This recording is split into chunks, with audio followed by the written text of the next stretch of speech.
Paz, queridos e queridas, guerreiros do Todo-Poderoso. É mais uma tarde, é mais um dia que o Senhor nos fez. Sempre com o nosso fundo musical. Aleluia. Os dias, eu conversando com o irmão, com o pastor Léo, esses dias, sobre... Jesus falou o seguinte, irmãos, é mister que haja escândalo, mas ai daquele por quem o escândalo vier. Nós estamos vivendo realmente, se você percebeu os sinais, se você vê o que tem acontecido nesses últimos dias, é tanta injustiça, é tanta ruindade, é tanta pornografia, é tantas coisas, que a gente fala assim, meu Deus, o que está acontecendo? Eu tenho 54 anos, irmãos, e eu, todos os dias, o mês de julho agora eu faço aniversário, e eu sei que é mais uma oportunidade que Deus me dá, e te dá quando você faz um aniversário, para você realmente viver o novo de Deus, na presença de Deus e diante de Deus. Eu gosto muito de ler a palavra de Deus, meditar. Eu escrevo, sabe? Eu estou sempre escrevendo alguma coisa, algum pensamento, porque eu quero entender a Deus. Eu quero saber o que Deus quer falar e por que Ele quer falar. A minha fome de Deus, a minha insistência de querer entender a Deus. Interessante que o salmista, no Salmo 63, ele fala assim, ó Deus, Tu és o meu Deus forte, eu te busco ansiosamente. A minha alma tem sede de Ti, o meu corpo te deseja muito. Numa terra seca e sem água, assim eu te contemplo no Teu santuário. E a gente vê que a tendência, irmãos, desses dias, dessa era, é as coisas piorarem e ficarem mais difíceis. Hoje as pessoas não querem ir mais à igreja cultuar a Deus. Querem ir à igreja para obter alguma coisa. Só que querer obter alguma coisa requer também se dar alguma coisa. Só que as pessoas não querem ser generosas. Não querem abençoar quem não tem ainda recurso para abençoar alguém. E o apóstolo Paulo sempre fala, eu gosto muito desse texto que Paulo fala que Romanos 1,16, Paulo fala assim, porque não me envergonho do Evangelho, porque ele é o poder de Deus para a salvação de todo aquele que crê. Aí, a gente começa a observar que hoje estão pregando outro evangelho. Infelizmente, irmãos, as igrejas neopentecostais, que são oriundas da igreja... Deixa eu te ensinar uma coisa aqui, irmãos. Eu queria muito que você, nesses minutos que eu estou começando com esse vídeo, que você meditasse. Irmãos, não existe igreja pentecostal. Não existe crente pentecostal. Não existe. A palavra Pentecoste significa 50 dias após a Páscoa. Muitos associam o nome Pentecoste para a ação do Espírito Santo. E nunca foi. Nunca foi. Existe o Pentecoste no Antigo Testamento. Existe Pentecoste no Novo Testamento. Se você vê que lá em Atos capítulo 2... Você abre a sua Bíblia, meu irmão, leia, por favor. Aqui você tem que abrir a sua Bíblia. Em Atos 2, 1, diz assim, e cumprindo-se o dia de Pentecoste. Para se cumprir esse dia, o que a igreja fazia? Perseverava em oração, em comunhão e em unidade. Havia uma promessa de Joel, capítulo 2, que Deus derramaria o seu Espírito sobre toda a carne. E antes de se cumprir esse dia, havia 120 pessoas que acreditavam naquilo que eles não viam, mas sabia que era verdade. Interessante que essas 120 pessoas não tinham nome, né? O irmão antes de ontem me perguntou se eu conhecia aí um pastor que teve alguns problemas aí com a mídia, teve problemas aí, perguntou se eu conhecia esse pastor. Aí falou assim, esse pastor, ele é famosão. Eu falei, não conheço não.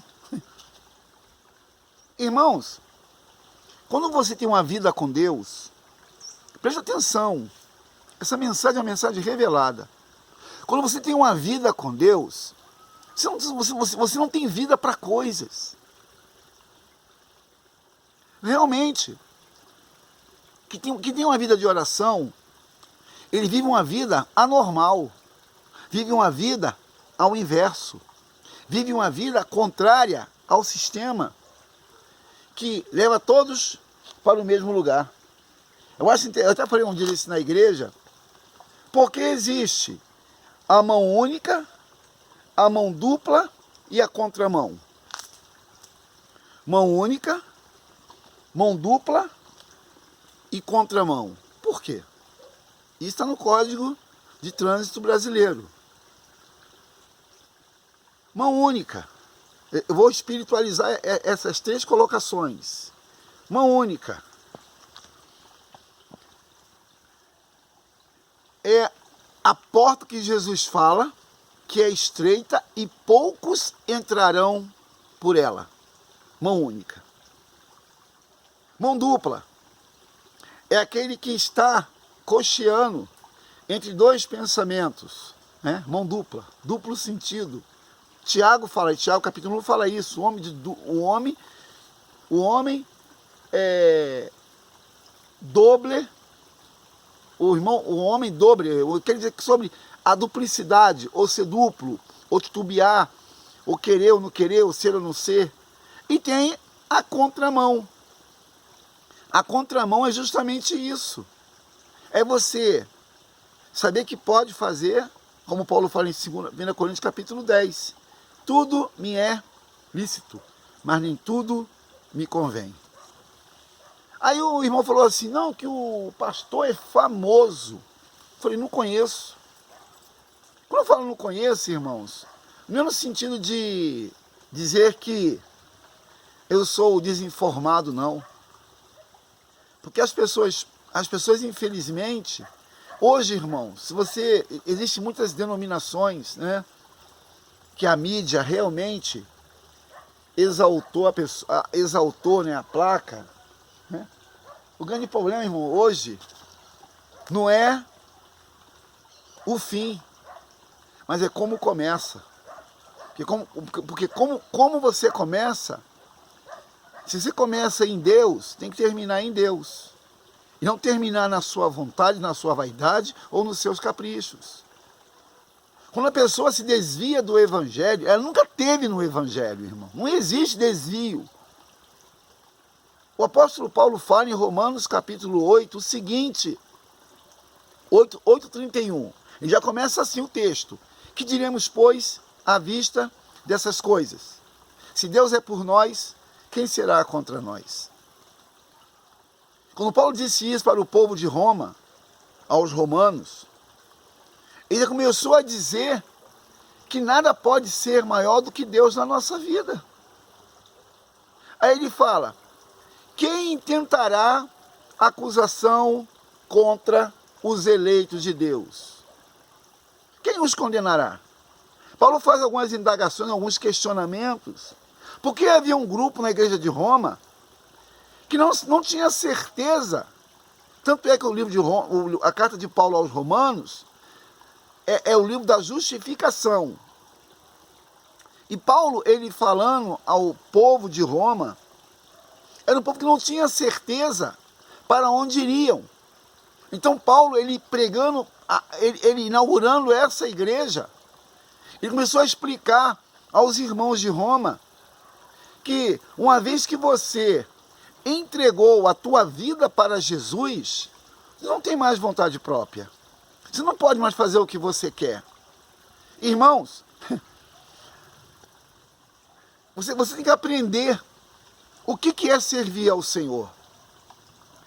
Eu sei o preço que eu pago por anunciar o que eu estou anunciando.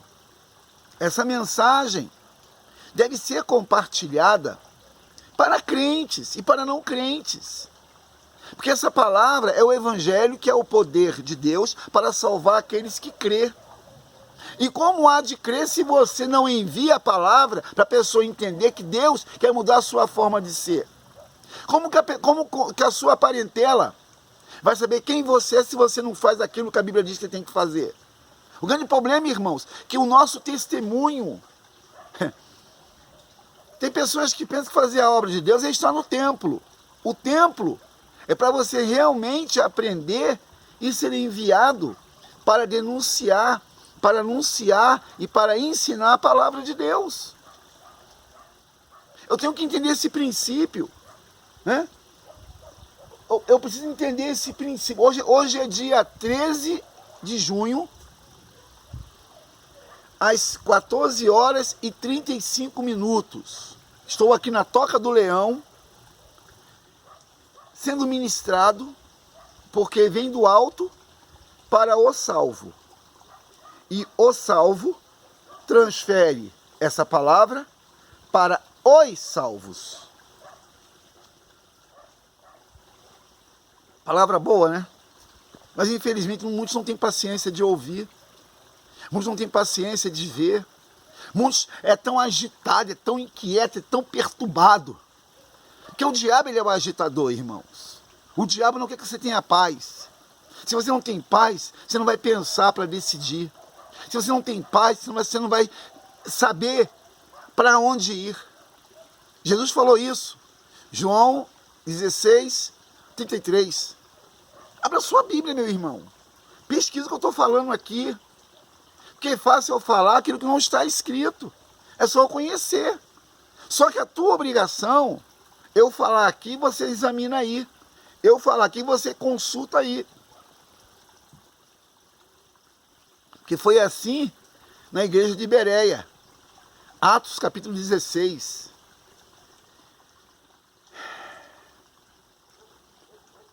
Essa palavra, irmãos, para os inscritos no nosso canal, tem uma grande responsabilidade. Em breve, se o Senhor permitir, eu vou preparar alguns estudos. Nós temos muitos estudos. E o nosso objetivo, como fez Esdra. Por que eu gravo vídeo desse lugar e com esse som?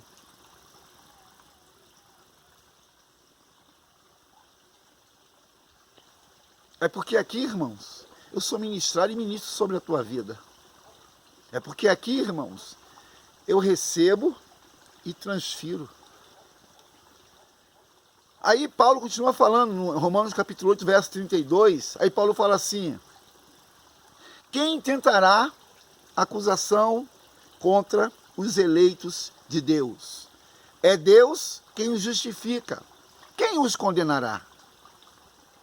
Aí se você vai lendo todo o texto, aí Paulo fala assim: estou bem certo, de que nem a morte nem a vida, nem altura nem profundidade, nem presente nem porvir, nem potestade nem principado, poderá nos separar do amor de Deus, que está em Cristo Jesus, o nosso Senhor.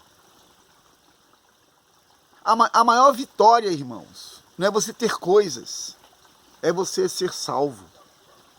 A maior vitória não é você prosperar nessa terra que um dia vai perecer. É você ter um lugarzinho no céu, onde o meu Senhor está.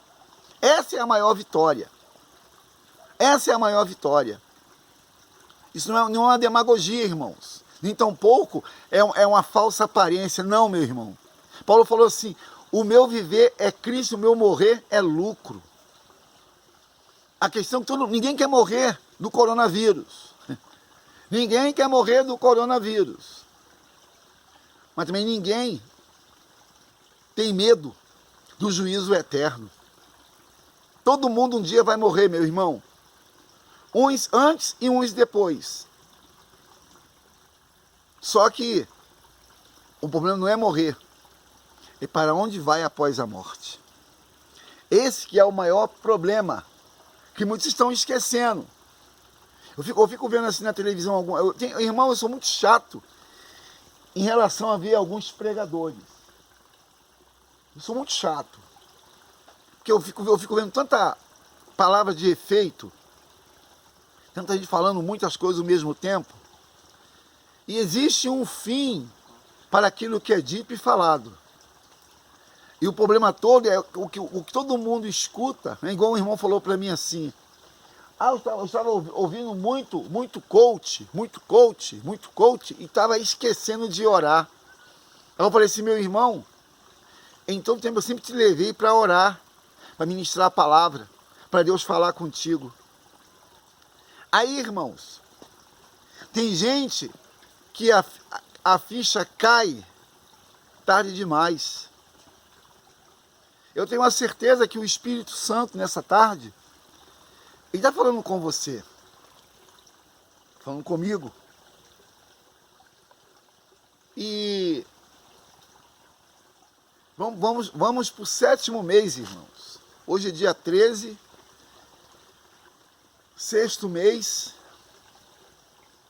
Meu Deus, já foram 7 meses de crise, coronavírus, vírus, crise, tantas loucuras, irmãos.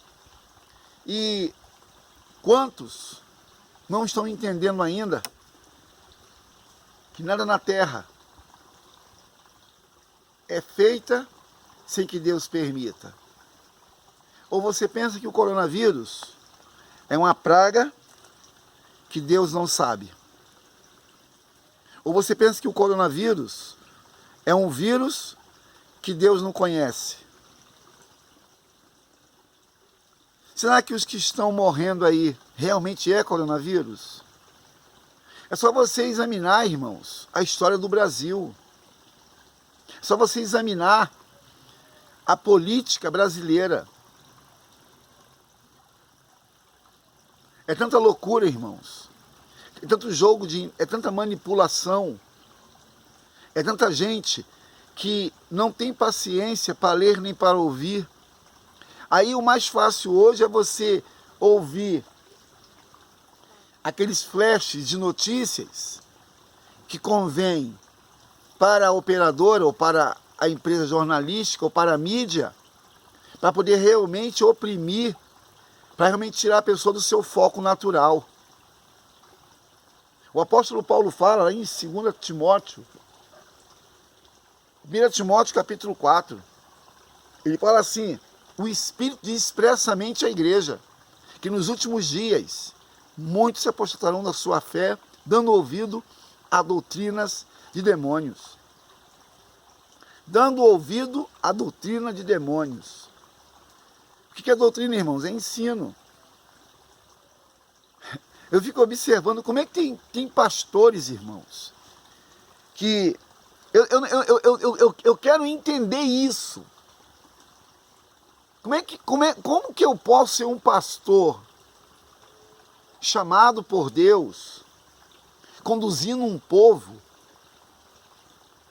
Irmãos, hoje ficou fácil para o anticristo paralisar a igreja e fechar os templos. Porque a omissão dos sacerdotes, ou a parceria dos sacerdotes com a corrupção, com o anticristo, com o ímpio. Irmãos, hoje, a igreja, ela é uma instituição federal na Constituição.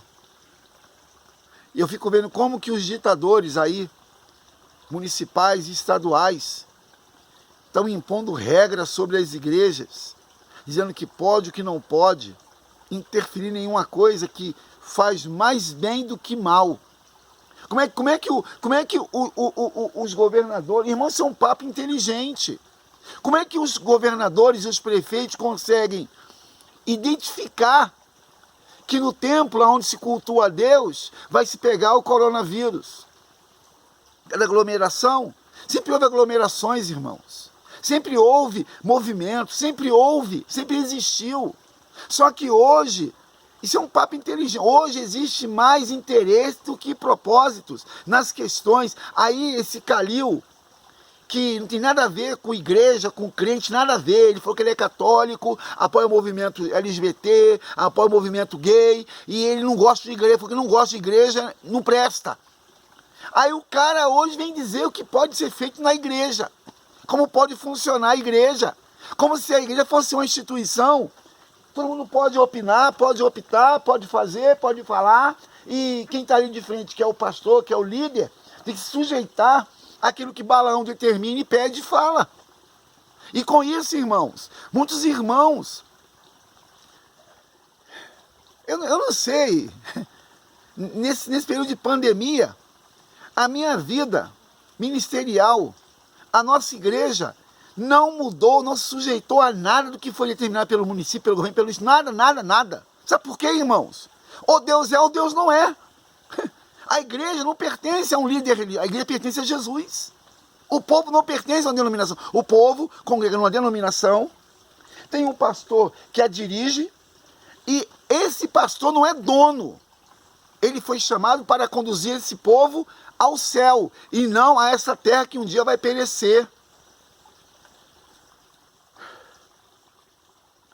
Irmãos, muitos que passou pela nossa igreja, até hoje, nenhum pegou coronavírus, nenhum pegou dengue. Uma irmã que pegou chikungunya, mas também foi curada. A irmã Alvanira pegou chikungunya, mas foi curada. E nesse período de pandemia, 1 ano e 6 meses, eu nunca mudei os nossos cultos, eu nunca mudei a nossa forma de trabalho, eu não mudei. Aí uma irmã ignorante, que nem na igreja nossa ela está, ela disse que estava desrespeitando as leis. Oi, meu irmão, que desrespeitando a lei? Irmão, eu fico assim, pensando, como tem líderes inteligentes, falando igual fala um líder religioso. As medidas sanitárias. Eu queria, sabe, que houvesse assim, uma estatística. Isso aí a mídia não divulga. Eu queria que a mídia fizesse uma estatística nos templos cristãos. Não é templo religioso, templo cristão, não é templo religioso. Nos templos cristãos, quantos irmãos pegou coronavírus? Quantos? Observou aí que alguns líderes pegaram o coronavírus? Você sabe quem são? Não precisa nem falar quem pegou o coronavírus, onde eles foram tratados e onde eles estão hoje. O que eles tomaram? Qual o remédio que eles beberam? E por que eles pegaram e muita gente da igreja não pegou? Tudo isso, irmãos, é questionado diante do Senhor. Tudo isso eu questiono diante do Senhor. A minha casa é guardada pelo sangue do Cordeiro. O coronavírus, irmãos, é igual a praga no Egito. Só que no Egito havia um povo que obedeceu, porque o anjo destruidor matou muita gente no Egito. Só que quem estava debaixo da cobertura do sangue não foi atingido. No Egito, houve 10 pragas. Das 10 pragas, o Israel, que estava no Egito, não foi atingido por nenhuma das pragas. Quando o rio Nilo ficou em sangue, Israel tinha água potável. Esse Deus é um Deus muito cuidadoso, irmãos. Eu anuncio esse Deus para você nessa tarde. Um Deus que cuida. Um Deus que cura. Um Deus que age, um Deus que trabalha para aqueles que nele esperam. Seria bom que essa mensagem, irmãos, alcançasse muita gente. Que é uma palavra revelada do céu para nós. Que nesse momento, irmãos, eu sou a boca de Deus sobre a tua vida. Nesse momento eu profetizo sobre a tua vida a bênção do Todo-Poderoso. Nessa tarde eu profetizo que 1000 cairão ao seu lado, 10.000 à sua direita, mas você não será atingido. Essa é a palavra. Hoje as pessoas querem reter, querem ter, mas não querem fazer. Hoje se ensina o adquirir. Irmãos, o prosperar não depende do seu fazer, mas do seu obedecer. Se você obedece à palavra de Deus, é um conselho de Deus. Se você obedece, a bênção te perseguirá e te alcançará. Mas o problema é que as pessoas querem ter, querem reter, querem fazer e nada podem abençoar. O maior investimento que você pode fazer é entregar dízimo e oferta no altar do Senhor. Eu nunca ouvi na Bíblia, irmãos, alguém que entregou uma oferta ou um dízimo. Eu digo oferta, eu falo uma oferta. Eu não estou falando aqui, irmãos, eu falo uma oferta de sacrifício. Você pode ver que o próprio Jacó falou isso. Jacó, ele entendia o princípio da honra, honrando a Deus sobre todas as coisas. As pessoas pensam que entregar o dízimo, receber por mês, separar e entregar. Ô meu irmão, o dízimo é santo, a oferta é santa, a contribuição é santa, a sua presença na presença de Deus é santa também. Não pense você que no templo é lugar de falar qualquer coisa com qualquer pessoa. O templo é lugar de você falar, meu Deus, aquilo como disse Jacó, quão temível esse lugar, senão a casa de Deus. Eu tenho desafios, tu tem desafios. Só que o Deus que eu prego é o Deus que você está ouvindo eu falar. Agora cabe você se posicionar e agir. Não adianta você querer orar e não fazer. Você vai orar, Deus vai responder. O que você vai fazer depois? O problema é que tem muito esperto da fé. Pensa que Deus é besta. Deus, irmão, ele não dá nada a ninguém de graça. Ele requer de nós alguma coisa. O que Deus requer de você nessa tarde? Obediência. E ninguém quer obedecer. Por que nos 10 mandamentos existem 10 nãos? Porque ninguém quer ouvir não. Quer ouvir o que convém, quer ouvir o que lhe agrada, quer ouvir aquilo que lhe faz bem. Deixa eu te falar uma coisa, crente. A igreja não é para te fazer bem. A igreja não é lugar de conforto, é lugar de confronto. Se você quer ouvir algo para relaxar, vai numa terapia, ou procura um terapeuta. A igreja não é lugar de conflito, é lugar de confronto. E quando Deus confronta, Ele confronta para um propósito. O diabo, ele afronta. O diabo, ele é o atrevido. Olha, essa mensagem, por exemplo, você pode compartilhá-la. Você pode evangelizar com essa palavra. Porque talvez que você vai a palavra. Não, irmão, a palavra é para alcançar mesmo quem não tem palavra. Porque hoje, quando você liga a televisão, por exemplo, é muito show. É algo psicodélico, né? Os altares agora é jogo de luz, tela de LED, aquela coisa, né? Para inglês ver. Mas cadê o sacerdote sangrando no altar? Cadê o sacerdote denunciando as obras do diabo? A minha esposa fala que os meus vídeos que eu publico são sem cortes. Por que nos vídeos que se publicam são editados? Porque eu tenho que agradar todo mundo, meu irmão. Eu tenho que agradar gregos e troianos.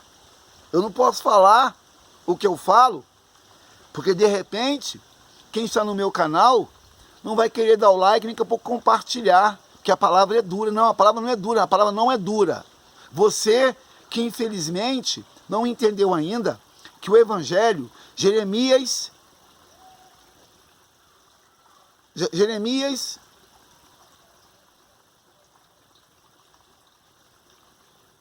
23, Jeremias 23, 48, 23, 48, depois você procura aí.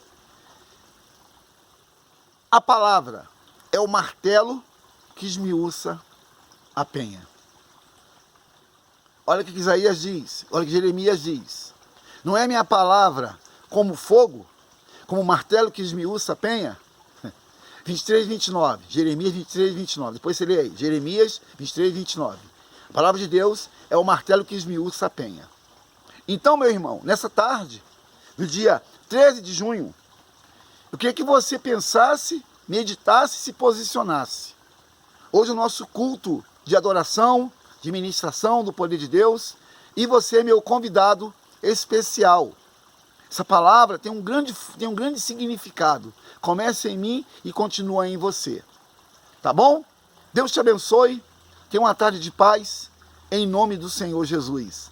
Shalom Adonai. Deus abençoe. Tchau, tchau.